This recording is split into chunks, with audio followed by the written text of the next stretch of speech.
My name is Marie Matheson and welcome back to my channel. Today in this video, I'm just going to share with you how I removed one of my moles. Now, I have had moles and freckles all over my body as long as I can remember, and aesthetically, they don't bother me. But about 5 years ago, or maybe a little bit longer, I ended up getting a mole on the back of my leg. Now, this mole was kind of small at first, and it kind of started to get a little bit bigger. But before it got bigger, I remember going to the doctors and saying like, hey, I got a new mole. I just don't know, like, should I be worried or not?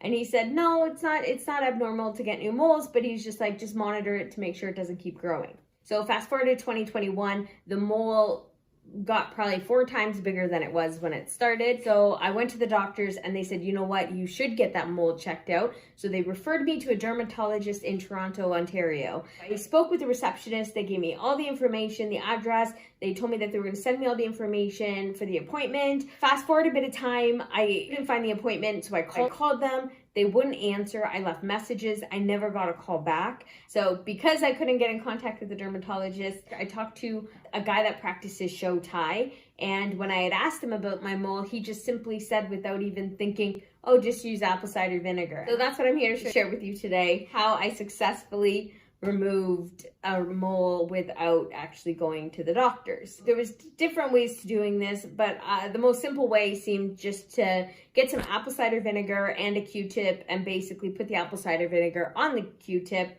and then put it on the mole. So I had done this multiple times, multiple days in a row, but I wasn't seeing any progress. So then after doing some more research, I realized that I have to hold the apple cider vinegar on my mole even longer. But because of the awkward positioning that the mole was in, I couldn't see it very well. So one of the things I read was taking a Band-Aid, cutting a hole the size of the mole in the Band-Aid, and then putting it there. So I decided to do it that way. And so I did this multiple nights in a row. And then what I even did on top of that was I ended up putting apple cider vinegar on a cotton ball and then putting it on my mole in between the Band-Aids. So a little bit of a trigger warning here because it's not pretty, but what happened after I did that? Well, I burned my skin.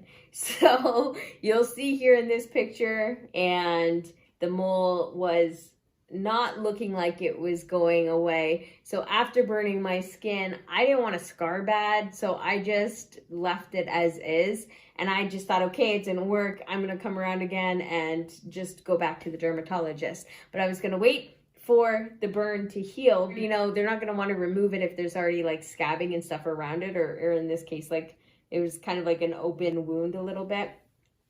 So I decided just to leave it alone. I stopped doing the apple cider vinegar and I just kind of carried on. And then over a week later, I don't even know when, but one day I was in the shower and I was washing myself and I didn't feel that mole there anymore. And I'm like, what the?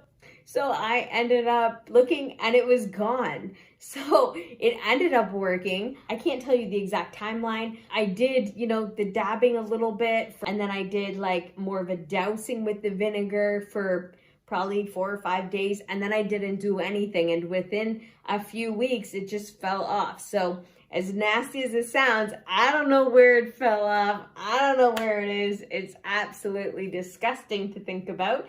But at the same time, my mole is gone and I don't have anything to worry about there. So now, I'm not recommending that you do this at home. I recommend going to see a dermatologist because they probably have a better process over there than all of what I did to myself. I personally don't have any health insurance now, so I don't know if they would have charged me money, but I'm just saying it was way cheaper for me to remove this abnormal mole from my home than it was to drive to Toronto to see a dermatologist to get it removed. Anyways, that's all for this video today. Thank you so much for watching. If you did enjoy this video, make sure to give it a thumbs up, and I will see you again the next 2 weeks.